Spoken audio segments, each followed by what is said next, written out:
میرے نبی نے فرمایا مجلس میں بیٹھے ہوئے مسجد میں، کہا کہ یہ جو دروازہ ہے نا اس سے ایک جنتی آنے والا ہے۔ تو لوگوں نے دیکھا ایک مدینے کے مقامی آدمی ذرا بوڑھے، وہ مسجد میں اندر آئے، داڑھی میں وضو کا پانی، ہاتھ میں جوتا، نماز میں شریک ہو گئے۔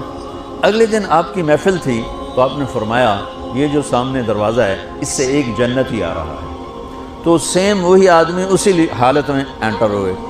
اگلے دن ہوا تو آپ نے کہا اس دروازے سے جنتی آنے والا ہے، ٹھیک وہی آدمی اسی حالت میں انٹر۔ اس مجمع میں ایک صحابی بیٹھے ہیں، ان کا نام ہے عبداللہ بن عمر۔ یہ 1,24,000 صحابہ میں ان کی ایک اسپیشلٹی ہے کہ یہ سب سے زیادہ عبادت کرتے تھے، سب سے اتنی عبادت کسی نے نہیں کی۔ ساری رات نفل پڑھتے تھے، سارے دن کا روزہ رکھتے تھے، اور دن رات میں ایک قرآن ختم کرتے تھے۔ کوئی ہمارے جیسا اول تو کر نہیں سکتا، کرے گا تو چوتھے دن پاگل ہو جائے گا، دماغ خشک ہو جائے گا، اور انہوں نے نبھا کے دکھایا۔ رات پوری تہجد، دن پورا روزہ، اور رات اور دن میں ایک ختم قرآن۔ اب ان کو خیال آیا کہ یہ بابا جی مجھ سے بھی زیادہ عبادت کرتے ہیں، جو ان کو یوں ڈائریکٹ جنت کی بشارت ملی اور مجھے نہیں ملی، تو میں دیکھتا ہوں یہ کون سی عبادت کرتے ہیں۔ کیا یہ ساری رات سجدے میں پڑے رہتے ہیں، رکوع میں کھڑے رہتے ہیں، قیام میں کھڑے رہتے ہیں، کیا کرتے ہیں؟ تو ان کے پاس پہنچ گئے، چاچا کوئی تھوڑا والد صاحب کی ناراضگی ہے، دور رہنا چاہتا ہوں، 2-3 دن ٹھہر جاؤں آپ کے پاس؟ ہاں ہاں ہاں بیٹا آ جاؤ آ جاؤ آ جاؤ۔ اب عشاء کی نماز کے فوراً بعد انہوں نے چادر اوپر لی اور چادر میں یوں سوراخ کیا اور یوں لیٹ کے دیکھنے لگے کہ اب یہ بزرگ کیا کرتے ہیں۔ بزرگ تشریف لائے، سرانے پہ سر رکھا، اللہم بسمک اموت و احیا، سونے کی دعا پڑھی، اور تھوڑی دیر بعد خراٹے آتے۔ وہ بڑے حیران ہوئے، بھئی میرا تو خیال ہے یہ ساری رات سجدہ کرے گا تو رو رو مصلی تر کر دے گا، یہ تو خراٹے چون جاندے نہ ہو جا رہے ہیں۔ اب وہ دیکھ رہے ہیں ابھی اٹھے گا ابھی اٹھے گا ابھی اٹھے گا، پھر انہوں نے کپڑا اتار دیا، ابھی سویا ہوا ہے۔ وہ فجر کی اذان پہ اٹھے اور ان کا دماغ چکر کھا گیا، بھئی اے کی بڑی تہجد دے 2 نفل بھی نہیں تو جنت دی بشارت 3 دن کٹھی۔ انہوں نے کہا کل دیکھوں گا، کل شاید کچھ اور کریں گے۔ اگلے دن آئے، پھر اسی طرح یوں کر کے لیٹ گئے، اور بزرگوں نے بھی یوں کیا، اور بسمک اموت و احیا، اور پورا کمرہ خراٹے نال۔ وہ پھر پریشان، یہ کب اٹھے گا کب اٹھے گا؟ فجر کی اذان پہ اٹھے تو اور ان کی حیرت بڑھ گئی، کہنے والا سچا، اس کے بات کو تو چیلنج ہو نہیں سکتا، وہ محمد مصطفیٰ ہیں، لیکن یہ چکر کیا ہے، یہ جنت مل کیسے رہی ہے؟ چلو ایک رات اور صحیح۔ تیسری رات آئے، یہ یوں لیٹے وہ یوں لیٹے، یہ دیکھتے رہے وہ سوتے رہے، حتیٰ کہ فجر کی اذان پہ آنکھ کھلی تو یہ نا پھٹ پڑے، کہنے لگے چاچا بات بتاؤں؟ کہنے کیا؟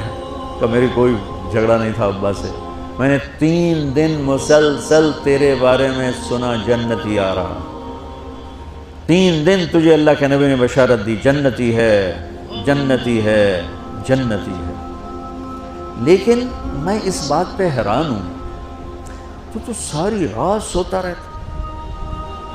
اس زمانے میں منافق بھی تہجد نہیں چھوڑتے تھے، فرض نماز تو فرض نماز ہے، منافق بھی تہجد نہیں چھوڑتے تھے۔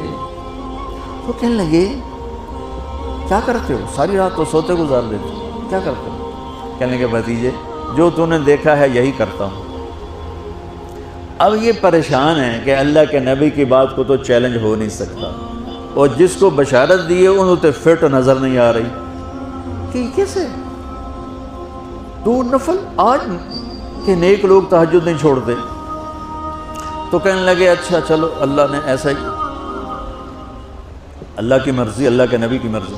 یہ 4 قدم چلے تو آپ سننا، کہا بھتیجے ادھر آؤ، کہا بیٹا ادھر آؤ، آ گئے۔ کہنے لگے اب تمہیں اصلی بات بتاؤں، اب تمہیں اندر کی بات بتاؤں؟ میں کہا کیا ہے کیا ہے؟ اب وہ تیار ہو گئے کہ یہ کہیں گے میں 3 دن بیمار تھا اس لیے میں اٹھ نہیں سکا، ورنہ میں تو ساری رات سجدے میں گزارتا ہوں، میں تو ساری رات روتے روتے گزارتا ہوں، تو 3 دن میں بیمار تھا، میرے پیٹ میں درد تھا، میرے سر میں درد تھا، تو میں اٹھ نہیں سکا، ورنہ تو دیکھتا تو حیران ہو جاتا میری رات کیسے ہوتی۔ کہتا ہاں جی جی جی، تو کہنے لگے مجھے دیکھو یہاں ہاتھ رکھ رکھا، یہ جو دل ہے نا، دل اس میں دنیا کی کسی انسان کی نفرت نہیں ہے، اور جب اللہ کسی کو کوئی رزق دیتا ہے تو مجھے کبھی حسد نہیں ہوا، مجھے خوشی ہوتی ہے۔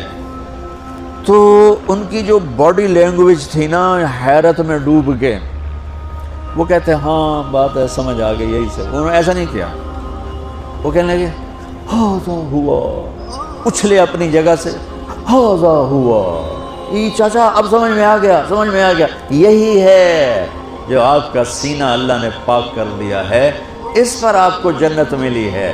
یہ صرف تہجد نفلاں تے ان سوکھی نہیں لبدی، یہ جو آپ کا سینہ پاک ہے۔ اب پہلی حدیث کے ساتھ جوڑو، میرے نبی نے فرمایا، میرے بیٹے انس، میری ایک عظیم الشان سنت ہے کہ اپنے دل کو دنیا کے انسانوں سے میرے بچوں سنو، یہ نہیں فرمایا مسلمانوں سے دل صاف رکھ، فرمایا پوری دنیا کے انسانوں سے دل صاف رکھو۔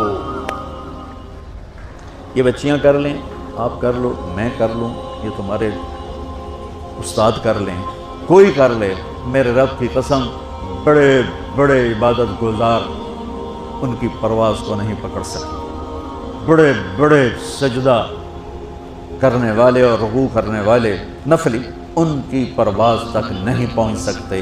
ایک اس وجہ سے کہ یہ عظیم الشان سنت ہے، ایک اس وجہ سے کہ اس کے کرنے والے بڑے تھوڑے ہیں، ایک اس وجہ سے کہ یہ مشکل بہت ہے کہ آدمی کو خود ذبح ہونا پڑتا ہے تب جا کر یہ چیز ہاتھ میں آتی۔ ایسے نہیں ہے کہ تہجد کے لیے نیند قربان کر دی، ہم جماعت میں گئے 40 دن کے لیے تھوڑا روکھا سوکھا کھا لیا اور گھر کی جدائی برداشت کر لی، یہ پل پل کی موت ہے، پل پل کی عزت نفس پہ چھریاں ہیں، اور پھر یہ مسکرا کے چلتا ہے، یہ مقام اسے جبریل سے بھی اوپر لے جاتا ہے۔